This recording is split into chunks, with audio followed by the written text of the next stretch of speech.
بسم اللہ الرحمن الرحیم۔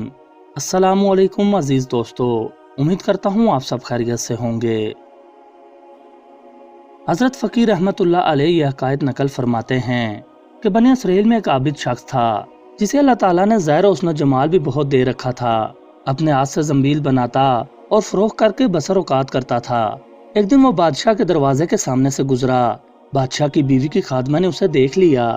خادمہ جا کر ملکہ سے کہنے لگی، یہاں ایک آدمی ہے، ایسا حسین کہ کبھی دیکھنے میں نہیں آیا، زنبیلیں فروخت کرتا پھرتا ہے۔ ملکہ نے حکم دیا کہ اسے میرے پاس لے آؤ۔ عابد شخص کو ملکہ کے پاس لایا گیا۔ ملکہ اسے دیکھتے ہی لٹو ہو گئی، کہنے لگی کہ زنبیلیں پھینک دو اور یہ چادر سنبھال۔ باندی سے کہا کہ تیل اور خوشبو وغیرہ لا، ہم اس سے اپنی حاجت پوری کریں گے۔ اور عابد سے کہنے لگی کہ اب تجھے زنبیلیں بیچنے کی ضرورت نہیں ہے، لیکن وہ بار بار انکار کرتا رہا۔ ملکہ کہنے لگی، اگر تو یہ کام نہیں کرنا چاہتا تو اس کے بغیر یہاں سے باہر نہیں جا سکتا، اور دروازے بند کرنے کا حکم دے دیا۔ عابد نے یہ حال دیکھا تو کہنے لگا، کیا تمہارے محل کے اوپر کوئی ضرورت کی جگہ ہے؟ ملکہ نے ہاں میں جواب دیا، اور باندی کو حکم دیا کہ اس کے لیے پانی وغیرہ اوپر لے جاؤ۔ عابد اوپر چھت کے ایک کونے کی طرف گیا، دیکھا کہ محل بہت اونچا ہے، کوئی ایسی چیز نہیں جس کے ساتھ لٹک کر نیچے اترا جائے۔ آخر اپنے نفس سے کہنے لگا کہ تو کئی بار سے اپنے رب کریم کی رضا کی طلب میں لگا ہوا ہے، دن رات اسی حرص میں گزرتے ہیں۔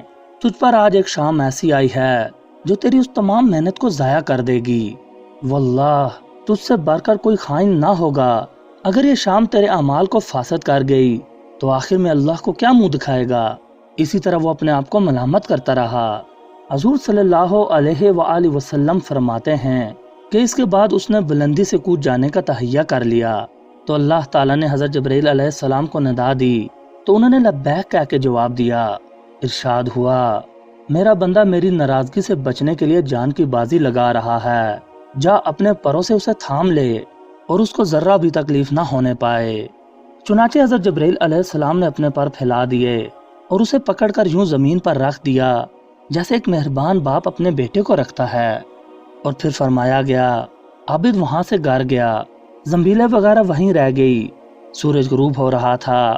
بیوی کہنے لگی، زنبیلوں کی قیمت کہاں ہے؟ وہ کہنے لگا، آج تو ان کا کچھ بھی نہیں ملا۔ بیوی کہنے لگی، تو آج رات افطار کس چیز سے کریں گے؟ وہ کہنے لگا، آج کی رات جو ہی ذرا صبر سے کاٹ لیں گے۔ پھر اٹھ کر اپنی بیوی سے کہنے لگا، تندور میں آگ جلا دے، ہم سائے ہمارے تندور میں آگ نہیں دیکھیں گے تو نہ جانے کیا کچھ خیالات دوڑائیں گے، انہیں پریشان کرنا اچھا نہیں۔ بیوی نے اٹھ کر تندور میں آگ جلا دی، خود واپس آ کر بیٹھ گئی۔ ایک پڑوسن آگ لینے کے لیے آئی، پوچھا آگ ہے؟ جواب ملا، ہاں ہے، آگے بڑھ کر تندور سے لے لو۔ عورت آگ لے کر واپس ہوئی تو گھر والی سے کہنے لگی، تو یہاں بیٹھی کیا کر رہی ہے؟ ادھر تیری روٹیاں پک چکی ہیں، بلکہ جلنے کو ہیں۔ عورت نے اٹھ کر دیکھا تو تندور بہترین روٹیوں سے بھرا ہوا تھا۔ عورت نے انہیں برتن میں رکھا اور خاوند کے پاس لے آئی اور کہنے لگی، تیرے ساتھ اللہ تعالیٰ کا یہ معاملہ تیرے بلند درجات کی وجہ سے ہی ہو سکتا ہے، لہٰذا تو اللہ تعالیٰ سے دعا مانگ کے ہماری باقی عمر خوشحالی میں گزرے۔ عابد کہنے لگا، اسی حال میں صبر اچھا ہے، مگر عورت کا اصرار بڑھتا گیا، حتیٰ کہ عابد نے دعا کا وعدہ کر لیا۔ آدھی رات اٹھ کر نماز پڑھی اور اللہ تعالیٰ سے دعا مانگنے لگا، اے اللہ، میری بیوی کا اصرار اور تقاضا یہ ہے کہ اس کو باقی عمر میں خوشحالی عطا فرما۔ اتنے میں چھت پھٹ گئی، یاقوت اور موتیوں سے بھری ہوئی تشتری نیچے آئی جس سے تمام گھر جگمگا اٹھا۔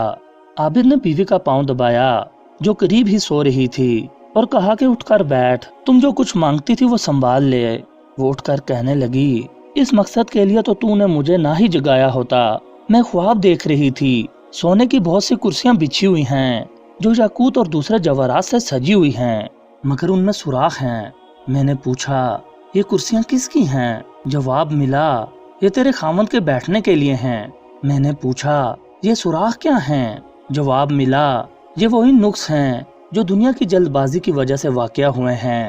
تو بیوی نے عابد سے کہا، میں کسی ایسی چیز کی خواہش نہیں رکھتی جس سے تیری نشست گاہ میں نقص پیدا ہوں، لہٰذا اپنے رب سے اسے واپس کرنے کی دعا کرو۔ عابد نے دعا مانگی اور تشتری واپس ہو گئی۔ عزیز دوستو، بے شک جو اللہ کے خوف سے اپنے آپ کو نفسانی خواہشات سے بچاتے ہیں تو اللہ تعالیٰ یقیناً ان کی مدد فرماتے ہیں۔ دوستوں امید کرتا ہوں یہ ویڈیو آپ کو پسند آئی ہوگی۔ مزید اچھی ویڈیوز دیکھنے کے لیے ہمارے چینل کو سبسکرائب کریں اور گھنٹی کا بٹن لازمی دبائیں۔ اگلی ویڈیو تک کے لیے مجھے دیجیے اجازت۔ اللہ نگہبان۔